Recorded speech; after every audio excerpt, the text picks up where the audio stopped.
জন্য একটা সাহাবী কিছু গোশ, এক পেয়ালা গোশ দিয়ে গেছেন যে নবীজি আসবেন বাড়তে, তখন গোশগালা খাইতে দিয়ে গেছেন। নবীজির বিবি আর একটা গোলামকে বললেন যে এই নবীর জন্য এই গোশখানটাকে ঢেকে থাও, কিছু বাড়তে খাইতে না, আসবে তখন দিব খেতে। ইয়ারই মধ্যে একটা ফকির চলে এসছে বাড়িতে, আয়েশা বলছেন ও আল্লাহ রসুলের বিবিরা, কিছু খেতে থাকলে দাও, পেটে জ্বালা লেগেছে। নবীর বিবিরা বললেন যে বাড়িতে কিছু নাই খাইতে, অন্য বাড়ি দেখো বাবা, আজ কিছু বাড়িতে নাই। পাঠিয়ে দিলেন, চলে গেলেন সাইল। কিছুক্ষণ পর নবী বাড়িতে এসেছেন। বিবিকে বলছেন বিবিরে, কিছু কি বাড়িতে খানা আছে? এবার ভালোবাসা বিবি বলছেন হ্যাঁ নবীজি, আপনার জন্য উমুক সাহাবী এক পেয়ালা গোশ দিয়েছে, ওই গোশখানটা আপনার জন্য রেখেছি। নবীজি দাসীকে বলছেন দাসেরে, যে পেয়ালাতে তুমি মাংস রেখেছো, গোশ রেখেছো, নবীর জন্য তুমি এনে দাও। এবার যদি পেয়ালা আনতে যেছে রে ভাই, ওরে সুবহানাল্লাহ, পেয়ালাতে আর গোশ হয়ে নাই, সমস্ত গোস্তের টুকরা গালা সাদা সাদা ছোট ছোট পাথর হয়ে গেছে, পাথর হয়ে গেছে গোশগালা সব। এবার এসে তখন হাওমাও করে নবীর বিবি কাঁদতে শুরু করেছেন। আল্লাহ কি হলো কি হলো? নবীজি বলছেন কেন কাঁদছো? বলছেন ইয়া রাসূলুল্লাহ, আপনার জন্য এক পেয়ালা গোশ রেখেছিলাম, এখন যদি আনতে যাচ্ছে সব পাথর হয়ে গেছে, কিছু বুঝতে পারি না। নবীজি বলেছেন আমার আসার আগে কোনো ঘটনা ঘটেছিল, বাড়িতে কেউ এসেছিল? এবার বলছেন হ্যাঁ নবীজি, আপনার আসার আগে একটা সাইল এসেছিল, খাবার চেয়েছিল। নবীজি বললেন তোমরা কি বলেছিলে? আমি বলেছি যে আজকে খাবার নাই, অন্য বাড়িতে যাও, অন্য দিন তুমি আসো। নবী বললেন বিবি রে, তুমি এক পেয়ালা বাড়ির ভেতরে গোশ রেখে তুমি মিথ্যা কথা বলেছো, ঝুট কথা বলেছো। তুমি একটা পিস দিয়েও তাকে বুঝাতে পারতে, কিন্তু তোমার এই পেয়ালা ভরা গোশটা রেখে তুমি ফকিরটাকে খানা না দিয়ে, মিসকিনকে খানা না দিয়ে, মিথ্যা করে তার কথা দিয়ে বিদায় করে দিয়েছো। তুমি মিথ্যা কথা বলেছো, ঝুট কথা বলেছো, আর আল্লাহ রাব্বুল আমিনের নবী হলাম আমি, আর তোমার মিথ্যা খানা, ঝুট খানা আল্লাহ আমাকে খাওয়াবে না বলে আল্লাহ নারাজ হয়ে তোমার সমস্ত গোস্তের টুকরা গালাকে আল্লাহ পাথর করে দিয়েছে। সুবহানাল্লাহ। এই জন্য কোনোদিন কোনো সাইলকে ধমক দিবেন না, কোনোদিন সাইলকে দিবেন না। ও যদি হেলিকপ্টারে চড়ে আসে, জাহাজে চড়ে আসে, চার চাক্কাতে চড়ে আসে, ওকে যা পারবেন আপনি দেন, না পারলে ভালো করে বুঝিয়ে পাঠিয়ে দেন, কিন্তু খবরদার ধমক দিবেন না ভাই, কোনোদিন ধমক দিবেন না। খুব মাশাআল্লাহ। এই দেখেন আমার একজন ভাই 200 টাকা, আরও একজন 200 টাকা, আরও কিছু খোল্লা দান এসেছে। সুবহানাল্লাহ। আমি তো মনে করেছিলাম আজকের জালসাটা মনে হয় একটা গহনা গাঁঠি কিচ্ছু পাওয়া যাবে না, কিন্তু আল্লাহ বলছেন বান্দারে লা তাকনাতু মির রাহমাতিল্লাহ, আমার রহমত থেকে খবরদার তুমি নিরাশ হয়ে যাও না। আল্লাহ আমার একজন বহিন গলা থেকে কত সুন্দর হার দান করে দিয়েছি, আল্লাহ তার দানকে তুমি কবুল করে নাও। আল্লাহ হারের বদলাতে জান্নাতের ভিতরে তুমি তাকে হার দান করিও। আল্লাহ দুনিয়া আখিরাতে কামিয়াব করো, যতদিন দুনিয়াতে বাঁচবে ইমানের হালাতে রাখো, নেককার করে রাখো। আমিন সুম্মা আমিন। মাশাআল্লাহ। এই দেখেন আল্লাহর ডরের কথা আমি আপনাদের সামনে বলছিলাম যে আল্লাহর ডর, আল্লাহর ভয় কি জিনিস।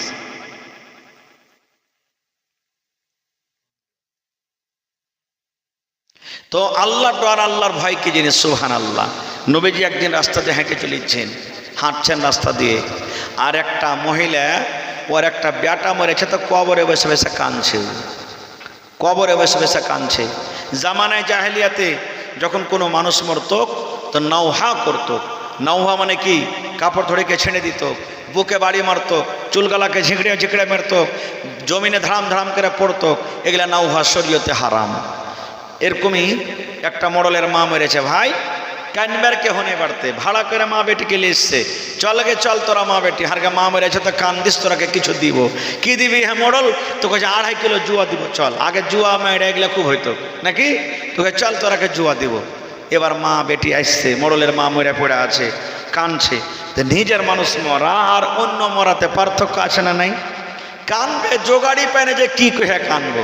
তখন মা বেটে কাঁদতে শুরু করেছে, মোল্লের ঘে মা মরেছে হু হু হু, মোল্লের ঘে মা মরেছে হু হু হু, যাও দেবে কে ফাও দেবে হু হু হু, দিবে কি দিবে না হু হু হু।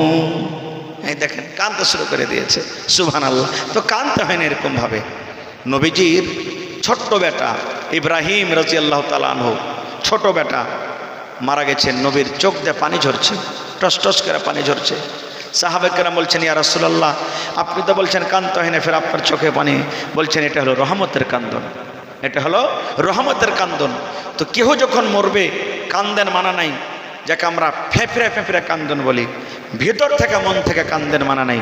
শুধু চিৎকার করে জোর গলা দিয়ে কাঁদতে হবে না, চিৎকার করে কাঁদতে হবে না, মনে মনে কাঁদতে পারেন। এটা হলো দয়া, আল্লাহ রাব্বুল আলামিনের পক্ষ থেকে এটা কান্দন। তো নবীজি রাস্তা দিয়ে হেঁটে চলেছেন, আর মেয়ে লোকটা দেখছে কবরে বসে বসে কাঁদছে। নবীজি বললেন, এরে আল্লাহর বান্দি, সবর করো, আল্লাহ তোমাকে বদলা দিবে। কবরে বসে বসে কাইন্দা তুমি পাইবে না, সবর করো। ও চিনে না যে এটা আল্লাহ রসুল। বলছে, হ্যাঁ হ্যাঁ, তুমি এসে চলে যাও, তোমার কেহ মরলে তুমি বুঝতে পারে থাক, তোমার তো কেউ মরেনি না, তো তুমি দুঃখ ব্যথা কি বুঝবে? ও চিনে না যে এটা আল্লাহ রসুল। নবীজি আর কিচ্ছু বললেন না, চলে গেলেন হাইটে। একটা মুসলমান পাঞ্জুরে তখন বলছেন, কি করলে তুমি আল্লাহর বান্দি? লোকটাকে তুমি এত বড় কথা বলে দিয়েছো, চিন হইটাকে? বলছে, কে? বলছে, এইটাই তো আল্লাহ রসুলের, আল্লাহর নবী। বলছে, এটাই আল্লাহ রসুল? তো হ্যাঁ। এবার তার কিন্তু ভুল বুঝতে পেরেছি। এবার দৌড়াতে দৌড়াতে দৌড়াতে আল্লাহ নবীর বাড়িতে চলে গেলেন। দেখছে, মনে করছে ও আল্লাহ নবীর বাড়িতে মনে হয় কত বড় বাড়ি হবে, পুলিশ থাকবে, দারোগা থাকবে, সিপাহী থাকবে, পারমিশন নিয়ে আমাকে যেতে হবে। কিন্তু সাধারণ একটা বাড়ি, দয়ার নবীর বাড়িতে কোনো পুলিশ নাই, কোনো সিপাহী নাই, কোনো দারোগা নাই। ডাইরেক্ট নবীর বাড়িতে চলে গেলেন। যাওয়ার পর বলছেন, নাবি গো, না জানাতে আপনাকে এত বড় কথা বলে দিয়েছে গো নবীজি, আপনি আমাকে মাফ করে দেন, আমার দ্বারাতে ভুল হয়েছে, গুনাহ হয়ে গেছে। দয়ার রাসূল বললেন, হে আল্লাহর বান্দি রে, যখন তোমার কোনো বাড়িতে মুসিবত চলে আসবে, তোমার মা মরবে, বাপ মরবে, বেটা মরবে, বেটি মরবে, স্বামী মরবে, তখন এই দোয়াটা তুমি পড়বে, ইন্না লিল্লাহি ওয়া ইন্না ইলাইহি রাজিউন, আল্লাহুম্মা আজুরনি ফি মুসিবাতি ওয়া আখলিফনি খাইরাম মিনহা। এই দোয়া পড়ে তুমি সবর করবে, এর নাম হলো সবর। আর কান্দা কান্দা কান্দা কান্দা চোখ মুখ ফলিয়ে দিবে, কান্দা কান্দা কান্দা কান্দা তুমি যেমন করে কানবে, চোখ মুখ ফলিয়ে দিবে, চিৎকার করে কানবে। আর কান্দার পর তখন তুমি বলবে, সবর করলাম, এর নাম কিন্তু সবর নয়। সুবহানাল্লাহ। এরকম অনেক ঘটনা আছে। মা খালারকে খালি যদি ফোন চলে আসে বাড়িতে, তোমার অমুক মারা গেছে, এমন জোর করে নুন্দা বানাতে বানাতে কানতে লাগবে যে 5 বাড়ির মায়ের লোককে জমা করে দিবে। লাখে পুঁটা নাই, এমন করে কানবে, সাই সুই করে একবারে লাখ দিয়ে পুঁটা ঝরিয়ে, চোখ দিয়ে পানি ঝরিয়ে বরাবর করে দিবে একবারে। এমন করে কান্দন কানবে, কুক ছেড়ে ছেড়ে কানবে। এরকমই একটা মায়ের লোক, আর পুরুষটা হাল বাইতে চলে গেছে, আর বাড়িতে ও আছে, ফোন চলে এসছে, হালেমার মা কি হয়েছে? আরে তোর মুখ মারা গেছে। যেমনই বলছো মুখ মারা গেছে, এবার মহিলারা তো স্বামীর বিনা পারমিশনে যেতে পারবে না। কোথায়? অন্য কোনো জায়গাতে। কিন্তু এখনকার মা খালারা চলে গেছে, যাই না? হ্যাঁ, ও কিছুই করবে না। কত মা খালাতে এমন আছে যে হার পুরুষটা কি করবে, ফের আমি ওকে উঠতে কহিতে উঠবে, বসতে কহিতে বসবে। 170 বছরকার বুড়া লদ্দির কান্নাতে চলে গেছে, হাঁটছে আর কাঁদছে। এক মাছুয়ার মাছ মারছে, ওর কান্দন দেখে তখন বুড়ি কয়েছে, মাছুয়া দাদু কাঁদছিস কেন? হ্যাঁ, কইছে, আরে ভাই তোর দাদি ঘাটে গোসল করতে এসে মরে গেছে, তোকে ঢুঁড়ছি। তো বুড়া ঢুঁড়ছে কোন দিকে? উজান দিকে, যেদিকে পানি ভাইসা আসছে ওদিকে ঢুঁড়ছে। তো মানুষ মরলে বা কোনো জিনিস বয়ে গেলে ভাঁটু দিকে যাবে না উজান দিকে যাবে? ভাঁটু যাবে। তো উজান দিকে খুঁজছে। মাছুয়ার তখন কইছে, দাদু তুই বুড়ি হয়ে গেছিস, তো তোর দিমাগও কমজোর হয়ে গেছে বুঝেন। কইছে, কেন রে ভাই? কই, দাদি মরেছে তো তুই ওদিকে ঢুঁড়বি, যেদিকে পানি বয়ে যাচ্ছে না, যেদিক থেকে পানি আসছে ওদিকে ঢুঁড়বি তুই। মাশাআল্লাহ। কে দিলে? শরীফন। আচ্ছা ঠিক আছে। তো বলছে যেদিকে পানি ভেসে গেছে ওদিকে তুই ঢুঁড়বি না, উল্টা দিকে ঢুঁড়বি। হ্যাঁ, কইছে, খ্যাপা তুই বুঝতে পারবি না, ৭৭ বছর বয়স, ২০ বছর বয়সে বিয়ে করছি, 50 বছর হয়ে গেল তো দাদিকে নিয়ে আসা। জীবনে যত কাম করেছে সব উল্টা করেছে, তাই যে মরার পর না উল্টা দিকে ভাসবে, ওই লেগে ঢুঁড়ছে দিকে। তো এরকমও তো নিয়েতে মায়ের লোক আছে যে স্বামীর কথা কহিবে না, স্বামীর কথা মানবে না। কত মা খালা এমন আছে, ও জীবনে কোনোদিন স্বামীর কাপড় কিনা পছন্দ করবে না পর্যন্ত। আমারকে মিনসে গোজুয়ার কাপড় কিনবে ঢং নেই জি বুবু, আমি ওই ভাতটা খেয়ে নিচ্ছি, খেয়ে নিচ্ছি। এই দেখেন, এটা নাশুকরি করা, নাশুকরি করা। ভাইরে, মায়েরা খালারা, স্বামী স্ত্রীর জীবনটা একটা এমন জীবন যে মোটর সাইকেলের একটা চাক্কা আর একদিকে যদি মোটর সাইকেলের ট্র্যাক্টরের চাক্কা লাগিয়ে দেন তো গাড়ি জ্বলবে? দুটো চাক্কা বরাবর হওয়া চাই। স্ত্রীটাকে জানতে হবে যে আমার স্বামীর মেজাজ কেমন, আমার স্বামীর সামনে কেমনভাবে আমি থাকবো যে আমার স্বামী আমার উপরে রাজি হয়ে থাকবে। এবং স্বামীটাকে জানা দরকার যে আমার স্ত্রীর মেজাজটা কেমন, স্ত্রীর সামনে কিভাবে আমি ব্যবহার করব যে আমার স্ত্রী আমার খিদমত করবে, আমার সাথে ভালো ব্যবহার করবে। আল্লাহুস সামাদ। এই জন্য মোটর সাইকেল যখন আপনি চালাইছেন তো মোটর সাইকেলের চেন যখন খড়খড় খড়খড় করতে লাগে তখন আপনি বুঝতে পারছেন যে চেন ঢিল হয়ে গেছে। তখন লিখছেন মিস্ত্রির বাড়ি, ভাই চেনটা ঢিলে গেছে, টাইট করে দে। তো খালি টাইট করে দেবে না, তেল তো দিবে।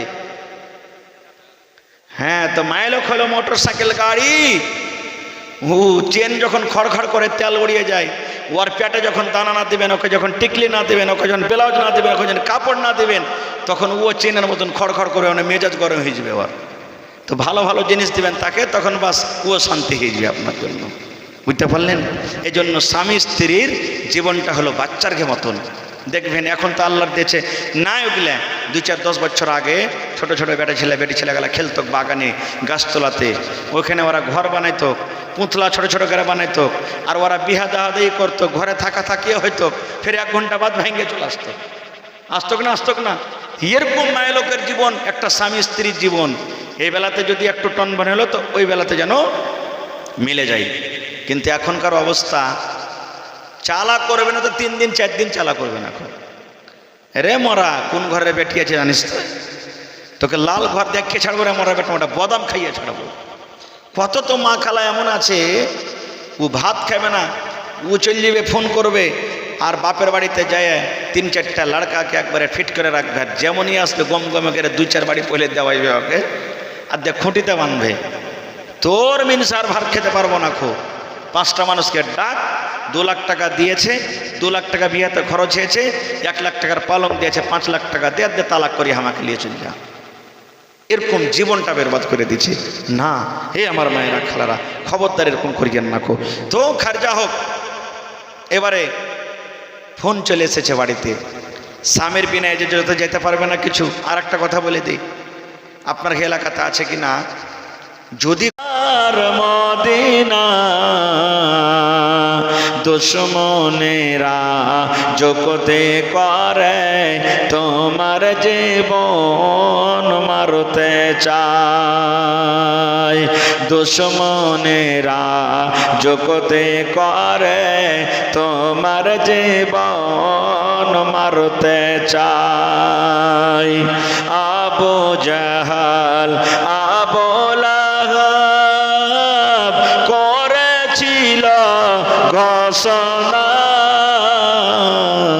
মুহাম্মদকে তাড়িয়ে দাও গো, মক্কায় রাখা হবে না।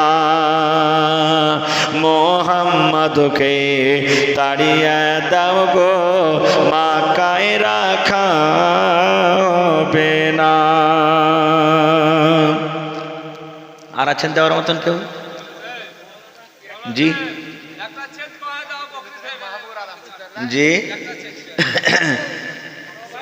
আচ্ছা, ফের কোনোদিন না ইনশাআল্লাহ।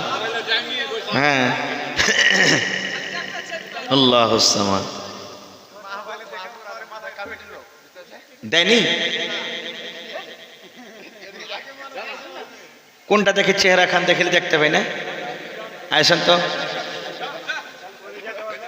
এই দেখেন মাহবুব মানে পিয়ারা। সুবহানাল্লাহ নাকি? হ্যাঁ, কটে দিয়েছেন ভাই? 500 তো কম হয়ে গেল না? হ্যাঁ, আচ্ছা এক কাম করেন, যখন সবাই 1000 করে দিয়েছে তো আপনিও 1000 দিয়ে দেন। ঠিক আছে, দেন, আল্লাহ রেখে দেবেন, আল্লাহ তাআলা আপনার দানকে কবুল করবেন। সুবহানাল্লাহ। এই রব্বুল আলামিন মাহবুব আলম সাহেব, আহারে বেটা ছোট ছেলে মারা গেছে, বেটাকে স্মরণ করে 1000 টাকা জমা করে দিয়েছি, 1 লক্ষ টাকা মনে করে তুমি কবুল করে নাও। হে রব্বুল আমিন, জীবনের গুনাহ থেকে আল্লাহ মাফ করে দাও। আল্লাহ কিয়ামতের দিন ওই ছেলে মা বাবার হাত ধরে যেন জান্নাতের ভিতরে যেতে পারে। আল্লাহুম্মা আমিন।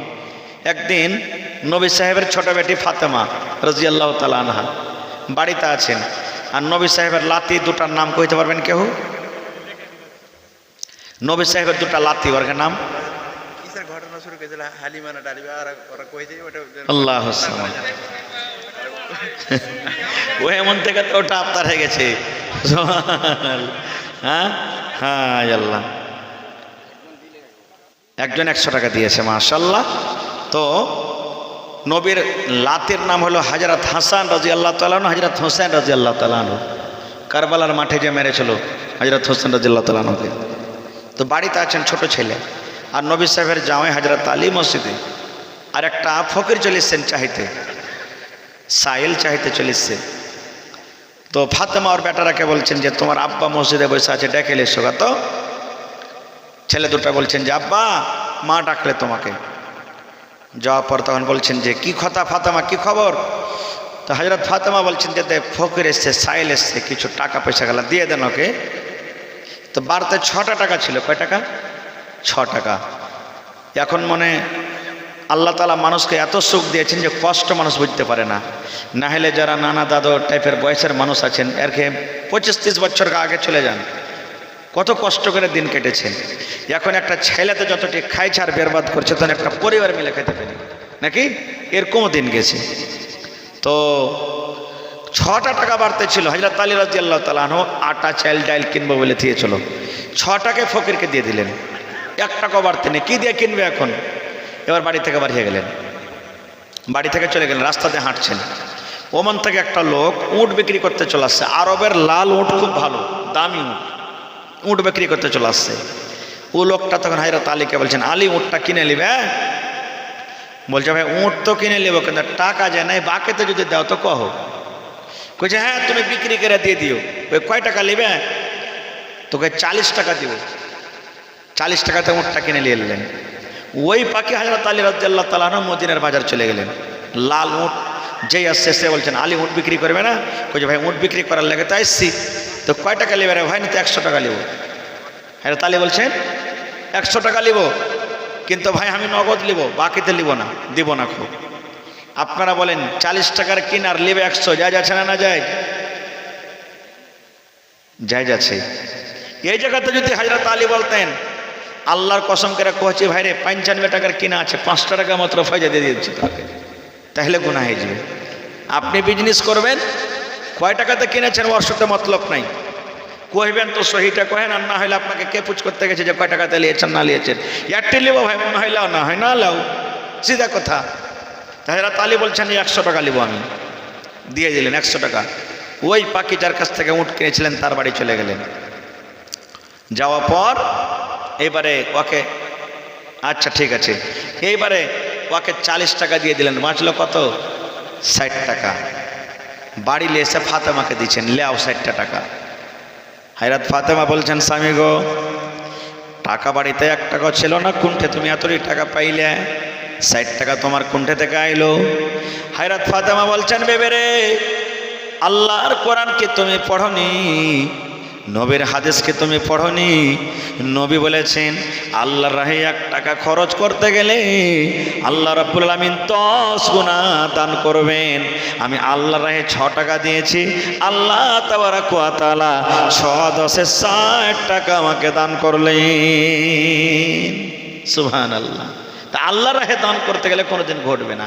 এরকমই একটা ঘটনা, একটা বই আছে, ওতে লিখেছেন একটা ঘটনা, দান কি জিনিস, কিভাবে মানুষের দোয়া কবুল হয়। এক ধুবি ছিল, ধুবি বুঝেন? ধুবি কাপড় ধরে সাফ হইতো, করতো ধুবি। কিন্তু ধুবি ভালো মানুষ ছিল না, মানুষকে সাজাইতো, জ্বালাইতো, পোড়াইতো। এরকম জীবনে এক একটা গাঁ গ্রামে মানুষ আছে যে ওর কাহারের সাথে বন্দি থাকে না, খুব ও ঝগড়া না করলে ওর পেটের ভাতই হজম হবে না, এরকম মানুষ আছে। তো ধুবি এরকম লোক টাইপের মানুষ ছিল। এবারে একদিন ধুবি কি করছে, কাপড় নিয়ে ঘাটে চলিচ্ছে, ধুবি ঘাট গেছে কাপড় সাফ করার জন্য। আর রাস্তাতে একটা সাইল চলিচ্ছে তার কোন দিক থেকে একটা সাইল আইসা ধুবিকে বলছে, ধুবি ভাই কয়েকদিন থেকে না খেয়ে আছে, ভাই তোমার কাছে কিছু খানা পানি থাকলে আমাকে দাও। ধুবির কাছে 3টা রুটি ছিল, আমি কাপড় ধরে সাফ করে দুপুরবেলাতে খাবো বলে। এবার মনে মনে ভাবা চিন্তা করে বলছে, ধোবি যে আল্লাহ, জীবনে কত গুনাহ করেছি, কত পাপ করেছি, তার কোনো সীমা নাই। আর এই সায়েল চেয়েছে যদি না দিত আমার গুনাহ হয়ে যাবে। তখন একটা রুটি গালা তাকে দিয়ে দিলে বাহির করে, যে ভাই তুই খা। ওই রুটিটা যখন খাওয়া হয়ে গেল, তখন লোকটা আবার বলছে, ধোবি ভাই আর একটা রুটি গালা তুমি দিতে একটা কত ভালো হতো। ভাবা চিন্তা করে বলছে, দুটা রুটি আর বেঁচেছে, আর একটা চাইছে, যা তোকে দিয়ে দিল রুটিটা, ওটাও দিয়ে দিলে। দুটা রুটি যখন খাওয়া হয়ে গেছে, তখন সাইল ফের বলছেন, ধোবি ভাই যদি তুমি আর একটা রুটি আমাকে দিতে, সারা দিনের মতো আর আমি কোনো জায়গাতে খানা চাইতাম, আমার পেটটা ভরে যেত। ধোবি ভাবা চিন্তা করে বলছেন, ভাই তুই লিয়ে এলে, তাইলে যা।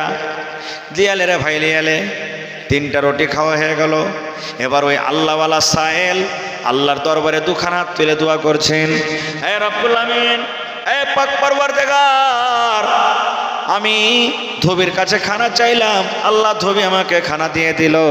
আমি ধোবির জন্য দোয়া করি, আল্লাহ যে যদি জীবনে কোনো পেরেশানি থাকে, জীবনে যদি কোনো বিপদ আসে, জীবনে যদি কোনো কষ্ট আসে, আল্লাহ খানার বিনিময়ে তার বিপদকে, কষ্টকে তুমি দূর করে দাও। সাইল দোয়া করে চলে গেলেন। এবার ঘটনা দেখেন, কিছু মানুষ, ওই এলাকাতে একটা মাওলানা ছিলেন, নেককার মানুষ, আল্লাহর কাছে যদি দোয়া করতেন তো দোয়া কবুল হইতো। কিছু লোক চলে গেছেন তার কাছে ধোবির বিরুদ্ধে দোয়া করার জন্য। মাওলানা, ধোবি খুব বদমাইশ, খুব পেরেশান করছে, একটু তার জন্য বদ দোয়া করেন তো, যেন ধোবি আর পেরেশান না করে। মাওলানা বদ দোয়া করে দিলেন তার জন্য, এই রব্বুল আমিন, আল্লাহ ধোবিকে তুমি এমন কোনো মুসিবতে ফেলে দাও, এমন কোনো পেরেশানিতে ফেলে দাও, যেন তার জন্য ইবরত হয়, সবক হয়, এবং মানুষকে আর কোনো দুঃখ কষ্ট তকলিফ না দেয়। এদিকে মাওলানার দোয়া, বদ দোয়া আল্লাহর দরবারে কবুল, আর এদিকে সায়েল দোয়া করলেন নেক দোয়ার কবুল। এবার দুজনেরই দোয়া কবুল। এবার চলেন আগে কি হয়েছে দেখেন ঘটনা। ধোবি বলছে, আমি চলে গেলাম ধোবি ঘাট, পেশাব পায়খানা যা কিছু করার ছিল করলাম। এবারে যেমনই আমি পটলে খুললাম, ওরে সুবহানাল্লাহ, আমার পটলিতে খোলার সাথে সাথে আমি দেখলাম কয়েকটা খড়ি সাপ, কয়েকটা গোহামা সাপ আমার পটলির ভিতরে কিন্তু বসে আছে।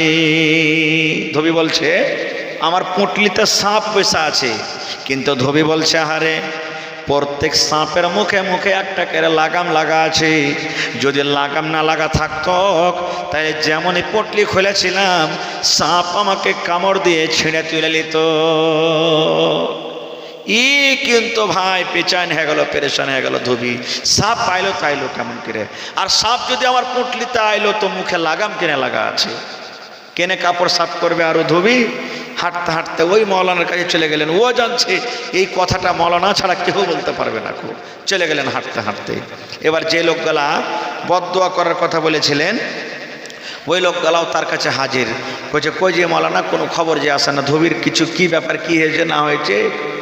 মাওলানা বলছেন, এর আল্লাহর বান্দা, আমি ধোবির জন্য দোয়া করেছি, আল্লাহ হয়তো আমার দোয়া কবুল করেছেন, কিন্তু জীবনে কোনো ধোবি এমন নেক আমল করেছে, এমন ভালো আমল করেছে, যার কারণে আল্লাহ রাব্বুল আমিন তার হয়তো আমলটাকে কবুল করে নিয়েছে।